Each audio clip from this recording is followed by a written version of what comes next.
भगवान के सृष्टि के संबंध में अलग अलग धारणाएं और विचारधाराएं हो सकती हैं। धार्मिक दृष्टिकोण से कई धर्मों में विभिन्न परंपराओं और शास्त्रों के आधार पर यह विश्वास किया जाता है कि भगवान ने यह सृष्टि बनाई है। उदाहरण के लिए हिंदू धर्म में ब्रह्मा, विष्णु और शिव जैसे देवताओं को सृष्टि के प्रमुख कारण माना जाता है। इसके अलावा अन्य धर्मों जैसे कि इस्लाम, ख्रिस्ती और सिख धर्म में भी अपनी अलग अलग प्रतीति और विश्वास होता है। वैज्ञानिक दृष्टिकोण से विज्ञान का मानना है कि यह ब्रह्मांड प्राकृतिक नियमों और प्रक्रियाओं के कारण उत्पन्न हुआ है। यहाँ विज्ञान का मतलब है कि सृष्टि के पीछे इस्पात, ग्रेविटी, बिजली, क्वांटम फिजिक्स आदि के वैज्ञानिक तत्व हैं जो सृष्टि की प्रक्रिया को व्याख्या करते हैं। यह एक व्यक्तिगत मत है और हर व्यक्ति के आधार पर भिन्न हो सकता है। इसलिए इस प्रश्न का उत्तर धर्म, आध्यात्मिकता और विज्ञान के तत्वों पर निर्भर करेगा। भगवान की भूमिका विभिन्न धार्मिक और आध्यात्मिक परंपराओं में भिन्न हो सकती है। यह धार्मिक मतों और विश्वास प्रणालियों के आधार पर निर्धारित होती है। मुख्यतः भगवान की भूमिका कुछ मुख्य तत्वों के साथ जुड़ी हो सकती है। कई धर्मों में भगवान को सृष्टि के संस्थापक या रचयिता के रूप में माना जाता है। उन्हें ब्रह्मा, ईश्वर, अल्लाह, जेहोवा आदि नामों से जाना जाता है। उन्हें जीवन की उत्पत्ति, पृथ्वी और समस्त जीवित प्राणियों के लिए जिम्मेदार माना जाता है। पालक और संरक्षक इस भूमिका में भगवान को सृष्टि की संरक्षा और रक्षा करने वाला माना जाता है। उन्हें विष्णु, ईश्वर, अल्लाह, जेहोवा आदि नामों से पुकारा जाता है।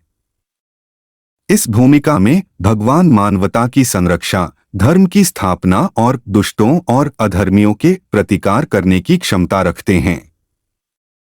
निरंतरता कुछ धार्मिक परंपराओं में भगवान को सृष्टि की संचालन और संभालने वाला माना जाता है। उन्हें ईश्वर, ब्रह्मा, वाहिगुरु आदि नामों से जाना जाता है। इस भूमिका में भगवान सृष्टि के प्रत्येक पहलू की समर्थना, विकास और बनाए रखने की क्षमता रखते हैं।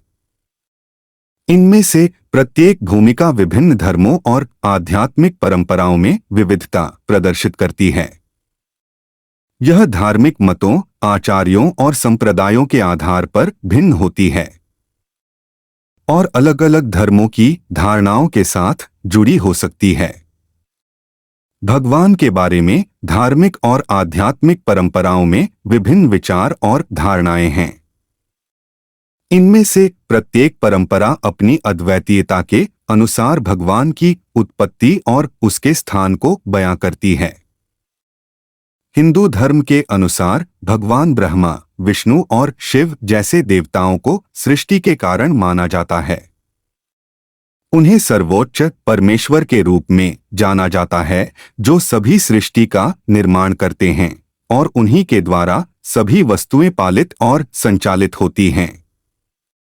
इस्लाम धर्म के अनुसार भगवान को अल्लाह कहा जाता है और वह सर्वशक्तिमान, सर्वज्ञ और सर्वव्यापी हैं।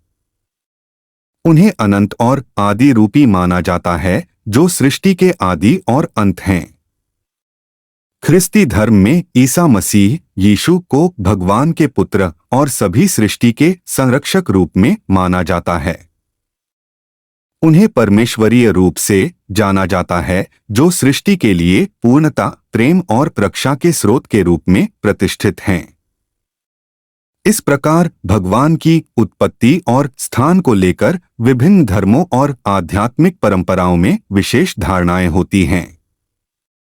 इन धारणाओं के अनुसार भगवान की उत्पत्ति और स्थान अनंत और परमात्मा से जुड़े मान्यताओं पर आधारित होती हैं। भगवान की प्रार्थना करने के तरीके भी विभिन्न धार्मिक और आध्यात्मिक परंपराओं में अलग अलग हो सकते हैं।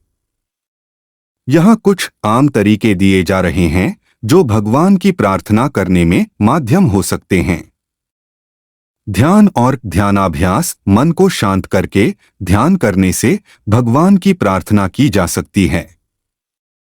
यहाँ आप एक शांत और प्राकृतिक स्थान में बैठकर अपने मन को शांत करते हैं और भगवान की सामर्थ्य और आदर्शों को ध्यान में लाते हैं।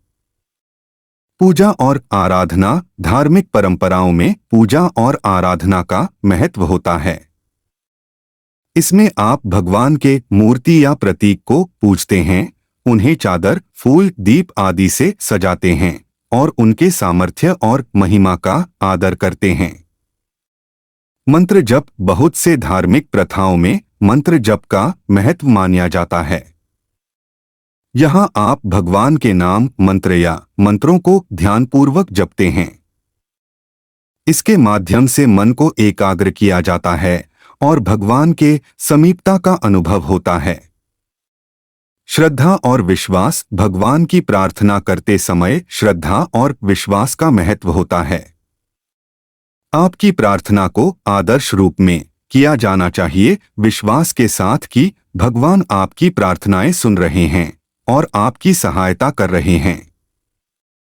यदि आप किसी विशेष धार्मिक संप्रदाय के हिसाब से भगवान की प्रार्थना करना चाहते हैं तो विशेष धार्मिक प्रशिक्षक या आचार्य से संपर्क करना उचित होगा ताकि आप उचित विधि और मार्गदर्शन प्राप्त कर सकें।